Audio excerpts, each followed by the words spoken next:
রাজ্যে গুন্ডা দমন আইনকে চ্যালেঞ্জ করে দায়ের করা জনস্বার্থ মামলা আপাতত খারিজ করে দিল কলকাতা হাইকোর্ট।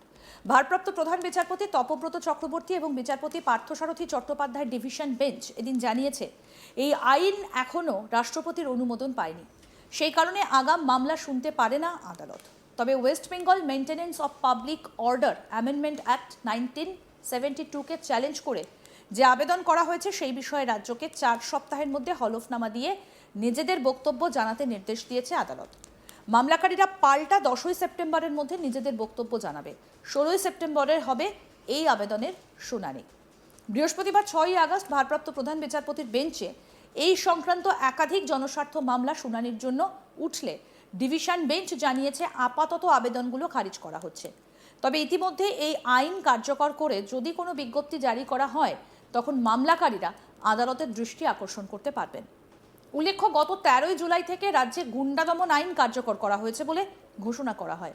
সমাজবিরোধী কার্যকলাপ, সংগঠিত অপরাধ এবং সিন্ডিকেটের দৌরাত্ম্য রুখতে রাজ্য জুড়ে কার্যকর করা হয় কঠোর গুন্ডা দমন আইন, West Bengal public safety and control of anti social activities act.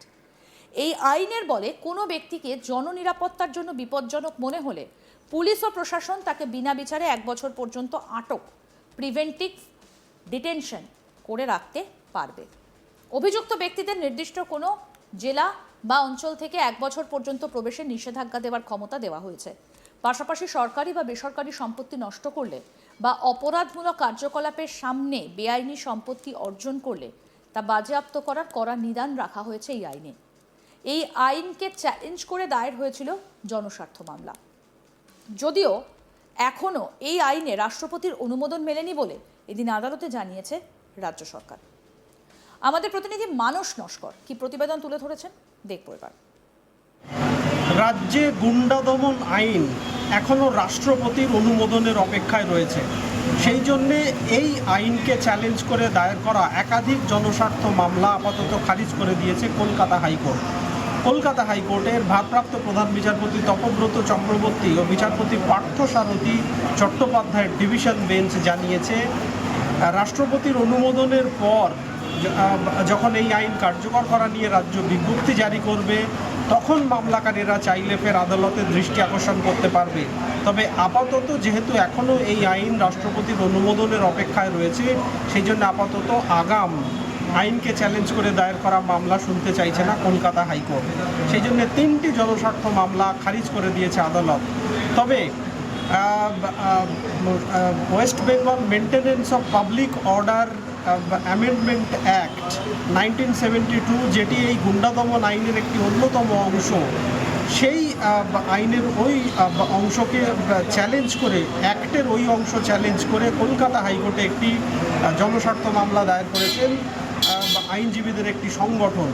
সেই বিষয়ে রাজ্যের কি মতামত বা রাজ্যের কি বক্তব্য হলফনামা দিয়ে রাজ্যকে 4 সপ্তাহের মধ্যে জানাতে নির্দেশ দিয়েছে ভারপ্রাপ্ত প্রধান বিচারপতির ডিভিশন বেঞ্চ। তারপর পাল্টা মামলাকারীরা বক্তব্য জানাবে 16ই সেপ্টেম্বর, সেই বিষয়ে হবে শুনানি।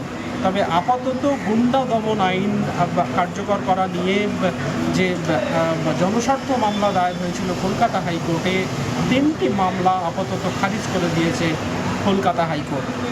আমরা জানি যে 13ই জুলাই রাজ্যের পক্ষ থেকে ঘোষণা করা হয়েছিল যে গুন্ডা দমন আইন আজ থেকে রাজ্যে কার্যকর হচ্ছে বা আজ থেকে কার্যকর করা হচ্ছে। যদিও সেই গুন্ডা দমন আইন এখনও কার্যকর হয়নি রাজ্যে, সেটা আদালতে রাজ্যের পক্ষ থেকেই জানানো হয়েছে। আমরা জানি যে গুন্ডা দমন আইনের যেটি মূল বিষয়, যেখানে রাজ্য যে বিষয়গুলোকে তুলে এনেছে সেখানে বলা হয়েছে যে কোনো রকম অ্যান্টি সোশ্যাল অ্যাক্টিভিটিস বা এই ধরনের সিন্ডিকেট বা এই ধরনের অ্যান্টি সোশ্যাল অ্যাক্টিভিটিসের দৌরাত্ম্য যাতে বন্ধ করা যায়, সেই উদ্দেশ্যেই এই গুন্ডা দমন আইন। এবং সেখানে যে নিদান রাখা হয়েছে তার মধ্যে যদি কাউকে দেখা যায় যে তিনি কোনো রকম অসামাজিক বা দুষ্কৃতিমূলক কাজকর্মের সাথে যুক্ত থাকে, তাহলে তাকে বিনা বিচারে 1 বছর পর্যন্ত আটকে রাখা যায় এবং কোনো এলাকায় তাকে 1 বছর পর্যন্ত ঢোকার ওপরেও নিষেধাজ্ঞা আরোপ করতে পারে রাজ্য প্রশাসন। পাশাপাশি তিনি তার যে যদি তিনি দেখা যায় যে তিনি কোনো সরকারি সম্পত্তি নষ্ট করেছেন, সেই সরকারি সম্পত্তির টাকা তার থেকেই আদায় করা হবে। পাশাপাশি তিনি যদি সেই টাকা না দিতে পারেন, তাহলে তার যে সম্পত্তি, সেই সম্পত্তি বিক্রি করে প্রয়োজনে স্টেট গভর্নমেন্ট বা রাজ্য সরকার সেই টাকা উসুল করে নিতে পারবে। এই রকম আইনে একাধিক বিষয় রাখা হয়েছে, যেগুলো অগণতান্ত্রিক বা অসাংবিধানিক দাবি করে কলকাতা হাইকোর্টে জনস্বার্থ মামলা দায়ের হয়েছিল। 3টি জনস্বার্থ মামলা দায়ের হয়েছিল, যেখানে বলা হয় যে গুন্ডা দমন আইনের নামে আসলে গণতান্ত্রিক প্রতিবাদ বা গণতান্ত্রিক প্রতিরোধ, সেই সমস্ত কিছুকে আটকানোর বা সেই জিনিসগুলোকে বন্ধ করার একটা প্রচেষ্টা রাজ্য সরকার গুন্ডা দমন আইনের মাধ্যমে করার চেষ্টা করছে। সেই পরিপ্রেক্ষিতেই যে অ্যাক্টগুলোর ভিত্তিতে এই গুন্ডা দমন আইন রাজ্য নতুন করে নিয়ে এসেছে, সেই অ্যাক্টগুলোকেই চ্যালেঞ্জ করা হয় কলকাতা হাইকোর্টে। যেটি 1972 সালের যে অ্যাক্ট, সেই অ্যাক্টকে চ্যালেঞ্জ করে যে মামলা, সেই মামলাটি আপাতত রাজ্যের বক্তব্য জানতে চেয়েছে কলকাতা হাইকোর্ট।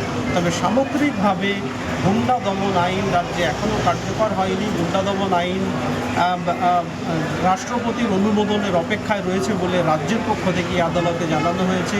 সেই জন্য এই সংক্রান্ত একাধিক জনস্বার্থ মামলা আজকে খারিজ করে দিয়েছে কলকাতা হাইকোর্ট। তবে হাইকোর্টের পক্ষ থেকে এটিও জানানো হয়েছে যে এই আইন কার্যকর হলে পরবর্তীতে মামলাকারীরা চাইলে ফের আদালতের দৃষ্টি আকর্ষণ করতে পারবে। রাজ্যে গুন্ডা দমন আইনকে চ্যালেঞ্জ করে দায়ের করা জনস্বার্থ মামলা আপাতত খারিজ করে দিল কলকাতা হাইকোর্ট। ভারপ্রাপ্ত প্রধান বিচারপতি তপব্রত চক্রবর্তী এবং বিচারপতি পার্থসারথী চট্টোপাধ্যায় ডিভিশন বেঞ্চ এদিন জানিয়েছে এই আইন এখনও রাষ্ট্রপতির অনুমোদন পায়নি, সেই কারণে আগাম মামলা শুনতে পারে না আদালত। তবে West Bengal Maintenance of Public Order Amendment Act 1972-কে চ্যালেঞ্জ করে যে আবেদন করা হয়েছে, সেই বিষয়ে রাজ্যকে 4 সপ্তাহের মধ্যে হলফনামা দিয়ে নিজেদের বক্তব্য জানাতে নির্দেশ দিয়েছে আদালত। মামলাকারীরা পাল্টা 10ই সেপ্টেম্বরের মধ্যে নিজেদের বক্তব্য জানাবে। 16ই সেপ্টেম্বর হবে এই আবেদনের শুনানি।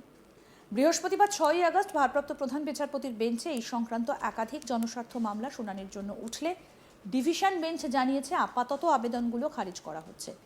তবে ইতিমধ্যে এই আইন কার্যকর করে যদি কোনো বিজ্ঞপ্তি জারি করা হয়, তখন মামলাকারীরা আদালতের দৃষ্টি আকর্ষণ করতে পারবেন। উল্লেখ্য, গত 13 জুলাই থেকে রাজ্যে গুন্ডা দমন আইন কার্যকর করা হয়েছে বলে ঘোষণা করা হয়। সমাজবিরোধী কার্যকলাপ, সংগঠিত অপরাধ এবং সিন্ডিকেটের দৌরাত্ম্য রুখতে রাজ্য জুড়ে কার্যকর করা হয় কঠোর গুন্ডা দমন আইন, West Bengal public safety and control of anti social activities act. এই আইনের বলে কোনো ব্যক্তিকে জননিরাপত্তার জন্য বিপজ্জনক বলে মনে হলে পুলিশ এবং প্রশাসন তাকে বিনা বিচারে 1 বছর পর্যন্ত আটক করতে পারে। এই বিষয়ে আরও আপডেট পেতে দেখতে থাকুন আজ তাক বাংলা, সাবস্ক্রাইব করুন।